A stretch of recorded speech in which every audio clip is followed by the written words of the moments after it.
Welcome to the Fantasy Football Prophet Podcast, hosted by Craig Phillips and Jeff Torrey. Visit us at fantasyfootballprophet.com. And now your hosts, Craig and Jeff. Welcome everyone to the Fantasy Football Prophet Podcast. I'm Craig Phillips, doing another solo show here. Jeff's still out on vacation.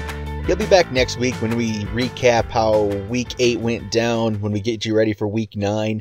We'll be able to go over all that. And actually, too bad he's not here today. We just finished up a matchup this week, me and Jeff did, and I think he came out victorious, but he's not here to talk and brag about it, so we'll just skip right over that.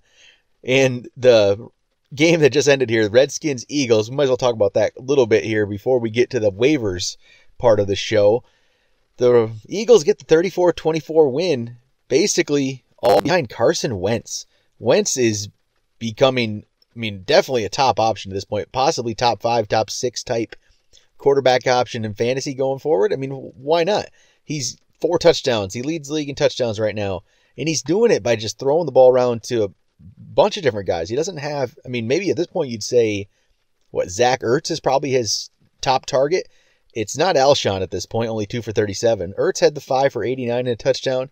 Aguilar, another touchdown, 4 for 45, gets that touchdown. Mack caught a big deep ball for 64 yards. Nice to see that. And Corey Clement caught the other one out of the backfield there. The run game wasn't much going there. So it's Wentz is leading them to victories here. It's fun he's a fun player to watch play. The way he got out of that one situation there, he's about to get sacked for about a 10-yard loss. Somehow found his way out of there. Got a big gain, got him the first down on third down there. He's a fun player to watch. And if you have him in your fantasy lineup, you're gonna be set at this point. And most people, there definitely wasn't a QB1 going into the season, but he's turned himself into that. On the Washington side, Kirk Cousins put together another good fantasy day. 303 yards, 3 touchdowns. It's solid, and he continues to put up those kind of points every week and keep ranking him top 10 because of it. And he's another just quality option. And the nice thing to see today was Jordan Reed, 2 touchdown catches, 8 catches for 64 yards. Finally looked like Jordan Reed again. It's been a long time since we've seen Jordan Reed do much of anything at all. So to be able to see that and see him, look like the player that we've all thought he was a great thing to see. Problem is, how long can he do this? Because the health is always concerned with Reed. He went out during the game. He went out, got banged up a little bit again, and that seems to be a theme with him. So it's hard to trust him like that, but people have been putting him on their bench if they picked up another tight end. Maybe haven't been trusting him. But at this point, you play him until he gets hurt again if you have him on your team, because it's hard to find a more talented option at tight end than Jordan Reed. If he could just keep himself healthy, he'd be a terrific option every week. It's just that is a problem, keeping himself healthy. And then the run game there for Redskins today, not a lot going there either. It was Chris Thompson and Rob Kelly, both with 7 carries. Thompson turned it into 38 yards, while Kelly only was able to manage 16 yards. Thompson had the 5 catches for 26 yards and a touchdown, so made himself a worthwhile play again in PPR, even better than standard. And he's probably a flex option going forward. You're going to get weeks like this. You're going to get nothing weeks, but I think the decent weeks are going to definitely outweigh the bad, so keep playing him. But Rob Kelly coming back from injury, just nothing there right now. And I think the way they're playing this and using Thompson, I don't know if Kelly will ever get the value again that we thought he could possibly have or even had last year. I think that's kind of gone out of the way now. It's not happening again. So let's just move right into the waivers. The Week 8 waivers. This might be the weakest edition of the waiver ads yet this year. I've said it a few times where it's been kind of a weak week, if you would say. And this one it's a lot of speculation plays. There's not a lot of sure things here. And how I'm going to do this, mainly what we do for our list, we take the ESPN list. Any players that are owned in 50% of leagues or less, those are the ones eligible for our waivers. So we'll go through that. So like some of you might say, Latavius Murray might be out there in your league. If he is, he's probably still a good option. People did drop him after looking like McKinnon might have overtaken that backfield. And it's kind of shown it's a split. So Murray would probably be towards the top of our list, but he's owned in 65% ESPN league, so that's why he doesn't make it today. But some of the other options here that I like, mainly going forward, Dion Lewis. He's owned in 20.4% of leagues. And I've liked what I've seen from him last 2 weeks. Here we go, the last 3 weeks, he's gone from 7 carries, 11 carries, 13 carries. He's actually getting carries. And we always thought of him as more of the receiving type back. But they are trusting him in the run game a little bit. And to see that kind of, those kind of carries, those kind of touches for Lewis is great because he's looked good doing them. I'd pick him up, and he's a flex play at this point. And he's out there in quite a few leagues, so I would definitely be looking to pick him up. And it's the Patriots offense is great. The problem is, yes, you don't know how long this will last, when he'll be, banished back to the bench in a way, not really for anything he did, but because James White all of a sudden is going to take over, that kind of thing. That is what happens with this team, so you never quite know. But at this point, he looks like the best option going forward there. Some other running backs that we like this week. I'm a big Marlon Mack guy, and I've talked about him a lot, and I love the talent there. I really feel like he is by far the most talented back in that Colts backfield. I mean, Gore's been a great player. He's had a Hall of Fame career. He's just 34 years old, and he's fine. It's still Marlon Mack is dynamic and looks good.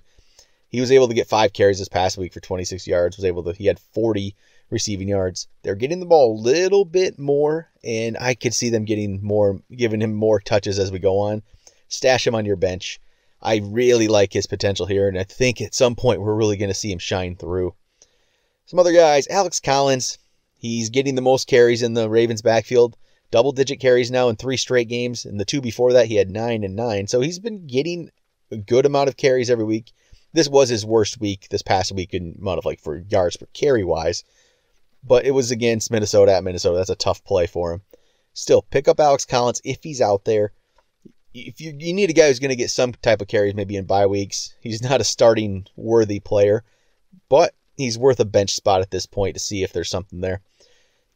I would probably just avoid the Seattle backfield. You can pretty much pick up any one of them at this point. Lacey, Rawls, Procise, who got hurt again. You can pick up any of these guys, but who knows who you can trust? I mean, they had situations and drives where they had all 4 backs in there during Rawls, Procise, and McKissick all. So just stay away. I mean, Lacey he looked better. He had 11 carries, but it's still only 34 yards out of that. Rawls, he's kind of getting the split there with Lacey. He had 11 carries as well, 36 yards. They're about the same. And you can't trust any of them. You wouldn't know how to play them. So I just stay away. Deontay Foreman's another speculative ad. He's owned in 15% of leagues. He obviously didn't play this past week, so he's out there. He was in 3 of his 6 games this year. He's had at least 12 carries. And Lamar Miller isn't lighting the world on fire over there for the Texans. Deontay Foreman has some potential. They might want to see what they have in him, and he's, I think, a pretty decent ad. I mean, at the very least, put him on your bench. There's a lot. I mean, it's hard to see a team that couldn't use Foreman, as an ad on your bench. And if you are a Lamar Miller owner, and Deontay Foreman is on the waiver wire and you don't own him yet, go get him. This is a player you need on your bench, because at any time it could become more of a Foreman backfield, or if Miller gets hurt, Foreman's going to have a lot of work there. And you're going to be, disappointed that you missed out and you didn't have him on your bench when you got the chance. If you need a play for this week, you probably look at the Raiders running backs. Jalen Richard, DeAndre Washington with Lynch on a 1-game suspension. The problem is here, who's going to get more carries? I don't think there's an answer there. I think they're pretty much a 50-50 split. And look what they did last week. 9 for 31 for Richard, 9 for 33 for Washington. They're very similar players. They're going to get the same amount of work, I believe. It's hard to really make a decision there on who it is. So I guess if you maybe have an idea, just pick one. In a way, go with your gut on that. I wish I could give a good reason for either or, but I can't. I don't have a real good inclination who the player would be. I like DeAndre Washington. I have in the past. I've liked him a little more than Richard, but that doesn't mean anything. I don't know if Richard gets just as much work. He got a touchdown. He's definitely, or Washington's actually the one who got the touchdown. Richard got more receiving yards. But I do like Washington maybe a bit more, but that doesn't mean anything. They're so close, and the Raiders, you don't quite know what they're going to do. But if you need a play, you absolutely are desperate this coming up week, because week 8 does have quite a bit of buys here. pick one of those guys up. That could be a solid play. All right, some other players that we could talk about here. I mean, wide receiver wise, we'll go over there and check out some of these guys. Kenny Stills had a big game there, mainly when Matt Moore came in. And I saw a stat here. I wish I could credit it. I'm not sure where it came from, but last year I believe he got about 23% of Moore's targets. So that's a pretty solid percentage. Maybe that's part of why, with Parker out, he's going to be a good option there. So Kenny Stills, if you are in the need of a wide receiver, especially this week with the buys coming up, he's a good ad. Obviously, I just mentioned these guys real quick because these are always players that you need fill-ins for a week. These are guys that can always fill in. Players like, let's see here. Actually, all these guys are pretty much on buys, so you're not picking them up this week. The Marquise Lee types, the Cooper Kupp types, the Allen Hurns types. That'll be more for a week 9 if you need some fill-ins. They're all on buy this week, so you don't really go for them. They're just the same type every week. Jordan Matthews came back from injury this past week, only had 2 catches. But you can see him maybe easing himself back into, the lineup and into the work here. They have Oakland coming up this week. Oakland is not known as the best pass defense in the world. Jordan Matthews is a talented wide receiver. He's probably he's the most talented wide receiver on this Buffalo team right now. Look to throw him on your bench and possibly play him. You might actually need to play him. Yeah, he didn't show anything this past week, but there is the potential there that he could actually be a decent play for, the upcoming week. Some other options. Josh Doxson, he's played quite a bit ahead of Terrell Pryor in tonight's game here. He had 3 catches for 39 yards. He is becoming a better option for them. They are really starting to look for him more and more as the season goes on. He's not a lot yet, but we know the talent's here. This guy was a top, pretty high draft pick. So look for him going forward. I like his potential here. Hopefully it'd be nice to see him put it all together. Again, if you're a desperate play for this week, maybe a player like Robbie Anderson from the Jets going against Atlanta. If you need another player, you're looking for potential down the road, Mike Williams from the Chargers. Obviously, he hasn't done much yet. He's only had 1 catch in his 2 games that he's been out there. But, he's a top 10 pick in the draft. There's talent. And any time it could just start shining through with that. For the Steelers, maybe Juju Smith-Schuster got a touchdown this past week. There's a bunch of drama surrounding Martavis Bryant right now, calling out teammates, wants to be traded, didn't show up for practice, called in sick, as you want to call it, on Monday. Just a lot of stuff going on there, and this could be the benefit of Smith-Schuster, who's a pretty good player. It's looking like, I don't necessarily think he has the talent Martavis Bryant does, but Martavis Bryant's obviously not putting it together, so Smith-Schuster becomes a pretty solid option here. If you really are looking deep, if you're in a much deeper league and you want a play, some of these guys we're talking about, no one's available, because that happens. I know you guys have deeper leagues than this sometimes. One of those guys who I liked in the preseason quite a bit was D.D. Westbrook. And with the Jaguars on bye this week, he won't be back till week 9, but he could be activated for that week 9 game. He was put on IR before the season. But I really liked what I saw in the preseason from Westbrook. He had 288 yards in the preseason. Yeah, it's preseason. I know it doesn't really mean much, but I liked what I saw from him. And with Lee and Hurns, like we talked about, they've been okay, but they're nothing spectacular. Definitely could see Westbrook, getting at least a look and seeing maybe there's something there. And I would love to see what he could do. Because I'm a big believer in D.D. Westbrook. And I thought this year was pretty much a bust after the injury, but maybe it's not. Maybe there is still something there. And let's see, one last option here at wide receiver, who probably should have been before some of these guys, but it's Ted Ginn. And Ginn, 7 catches, 141 yards against Green Bay.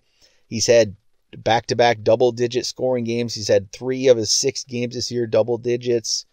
He's a big play guy, so when he gets these touchdowns or gets big plays, he's going to be up there. But if you, obviously with the bye weeks, he's a pretty solid option going against Chicago, then going against Tampa Bay. I like him a little bit. Not, you might get nothing out of him, but he does have the potential to put up some big points there for you. If you're looking at tight ends, honestly, not a lot I like there if they're under 50%. Austin Hooper, I was hoping he would do something against New England, only 1 for 6. So don't even look for him. I was a big believer in him going into the season, and It's not happened with him at all at this point, so you can pretty much kind of forget that. If you're in a bad spot and you need somebody, maybe a Jack Doyle. The Indy hasn't been good. Their offense is terrible right now, but Doyle does, he's an okay option most weeks, so you could roll him out there and hope to get maybe 5 points if you're really desperate. I guess at this point you could look at OJ Howard after his big week with the 2 touchdowns. Not really trusting that yet, but 6 for 98 and 2 touchdowns is pretty impressive. And OJ Howard's a first-round draft pick. They could be starting to look for him a little bit, and that maybe shows them that he could do a little bit more. So yeah, that could be somebody that you could look at here. Maybe we'll talk about some streaming quarterback options, which, again, this isn't a week that I'm overly impressed with these options. If I'm looking at 50% or under players here, let's see. We have probably the best one is going to be Andy Dalton against the Colts. That's probably, if you're looking for a streaming option, Dalton's probably the best bet there. He hasn't, he's had the last 2 weeks, not very good outputs. And really, 6 games this year, he's been over 20 twice and not very good a lot of these other games. But the Colts defense, not an impressive defense. So if you need an option this week, Dalton could be that. Josh McCown, he's always an option. He puts up a lot of points. They're going against Atlanta. It doesn't even matter who really they go against. Atlanta's been a decent pass defense, but McCown just seems to put up points a lot. He's had, look at these past 3 weeks, he's had 17, 24, and 30. Solid outputs. Another game here, let's see, Vikings. You could throw Case Keenum out there against this terrible Browns defense, but that's also what we thought we could do with Marcus Mariota last week, and that didn't happen. But if you're really desperate, Case Keenum could be an option. He hasn't looked great. Again, this isn't ideal. This is more if you're in a deeper league and you really need to throw somebody out there, maybe you go with him. Other than that, not much I like here for the streaming quarterback options this week. Relatively, tough there if that's the route you've been going. I wouldn't really recommend pretty much any of those. Maybe Dalton's probably the only one that looks like it could be. If you're looking at defenses here, let's see, the Eagles defense is owned in under 40 or under 50% of leagues. They've been okay. They haven't really hurt you. The week 1 was a big week. Since then, it's just been decent weeks. They haven't been forcing a lot of turnovers and getting touchdowns, that kind of thing. But they're a solid option. They're going against San Francisco, who look terrible against the Cowboys, as you expect. So the Eagles could be, solid option there. Bengals against the Colts. That's another one that you could roll out there. Again, yeah, the Bengals haven't been spectacular. This past week, they weren't very good. But it's the matchup that could be a decent one. And then another one, maybe the Falcons against the Jets. That's another one that you could kind of look at if you need some kind of defensive play for the week. But I think that's going to do it for the waivers for today. I don't really have much else to go off of there. If you have any waiver questions, maybe pick up the trade, whatever, send us a email, fantasyfootballprophet@gmail.com, or you can hit us up on Twitter. It's the FF Prophet. On Instagram, we're Fantasy Football Prophet. You can go check us out there. I'll have my top 10 list of waivers. I'll put them in order when I make that post there for Tuesday. You can also go check us out on YouTube. It's Fantasy Football Prophet on YouTube. You can find us there. Subscribe there. We'll have some more stuff coming out on the YouTube page as well. But thanks to everyone for listening, and I'll be back tomorrow going over some rankings for Week 8. Talk to you guys then.